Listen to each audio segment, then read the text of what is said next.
काय प्रकार व्हायरल होतोय त्या प्रकारासंदर्भात थोडंसं बोलावंसं वाटतंय।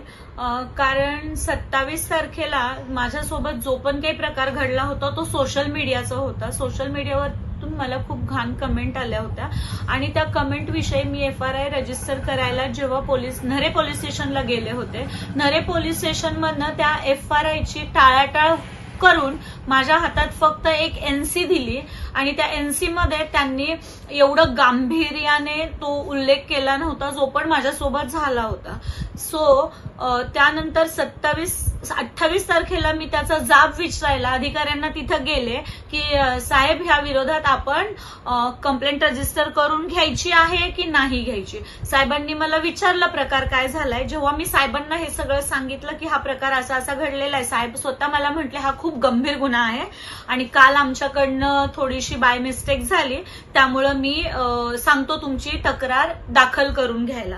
वरिष्ठ अधिकाऱ्यांनी सांगितल्यानंतर सुद्धा तिथले ज्या पण काही पोलीस दुसरे अधिकारी होते जे पण माझी तक्रार नोंदणी करून घेणार होते, तर त्यांनी त्या विषयावरती 26 तारखेलाही टाळाटाळ केली होती आणि 27 तारखेलाही टाळाटाळ केली। 27 तारखेला साहेबांनी सांगितल्याप्रमाणे मला वाटलं होतं त्या आरोपीवरती गुन्हे दाखल होतील, पण आरोपीवरती गुन्हे दाखल न होता तिथे माझी चौकशी करून माझ्यावरतीच गुन्हा दाखल करण्यात आला आणि तो गुन्हा असा दाखल करण्यात आला की मी तिथं फक्त FRI द्यायला गेली होती, ना की मी अधिकाऱ्यांवरती कुठला रुबाब करायला। जेव्हा मॅडमने फोन करून साहेबांना सांगितलं की मॅडमची FRI मी घेणार नाही, त्यानंतर आमचे वाद विकोपाला गेले।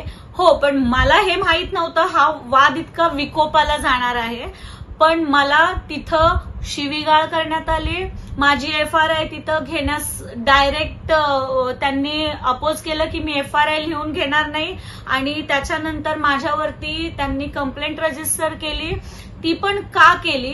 फक्त मी न्याय मागत होते आणि मी त्यांना एकच गोष्ट म्हणत होते सकाळी 4:30-5 वाजेपर्यंत की आता तरी तुम्ही माझी कंप्लेंट रजिस्टर करून घ्या। तुम्ही बघू शकता, तुम्ही पोलीस स्टेशनला जाऊ शकता की अजून पण रीतसर माझी कंप्लेंट त्यांनी रजिस्टर केलेली नाही आणि मी कालही पोलीस स्टेशनला गेले होते। काल पण त्यांनी मला सांगितलं तुम्ही सोमवारी या, ह्याच्यावर तपास चालू आहे, सोमवारी आम्ही तुमची कंप्लेंट रजिस्टर करून घेऊ। तुम्ही मला सांगा माझ्यासोबत हा सगळा प्रकार जो घडतोय हा योग्य आहे की अयोग्य आहे? काही चुका माझ्याकडनंही झालेल्या असतील, त्या बदल्यात मी ते एक्सेप्ट करते आणि त्याच दिवशी मी ते एक्सेप्ट केलं होतं। माझ्याकडनं ज्या चुका झालेल्या आहेत त्या मी मान्य करते, त्याच्यावरती जी पण काही ऍक्शन तुम्हाला माझ्यावरती घ्यायची तुम्ही ती घेऊ शकता, ती मी मान्य पण करते। पण माझ्यावर झालेल्या अत्याचाराचं काय, त्याच्यावर तुम्ही काय केलेलं आहे? आणि माझी एकच मागणी होती की तुम्ही ती FRI रजिस्टर करून घ्या आणि रजिस्ट्रेशन नंबर मला द्या। तुम्ही मला ह्याच्यात सांगायचं इथं मी चुकीचं काय बोलत होते। पण त्या दिवशी रात्री अख्ख्या पोलीस स्टेशनमध्ये मला खूप ट्रोल करण्यात आलं, शिवीगाळ करण्यात आली। माझ्याकडे बघण्याचे दृष्टिकोन सगळ्यांचे खूप खालच्या पातळीचे होते आणि ते मला सहन न झाल्यामुळं हा सगळा प्रकार घडलेला आहे।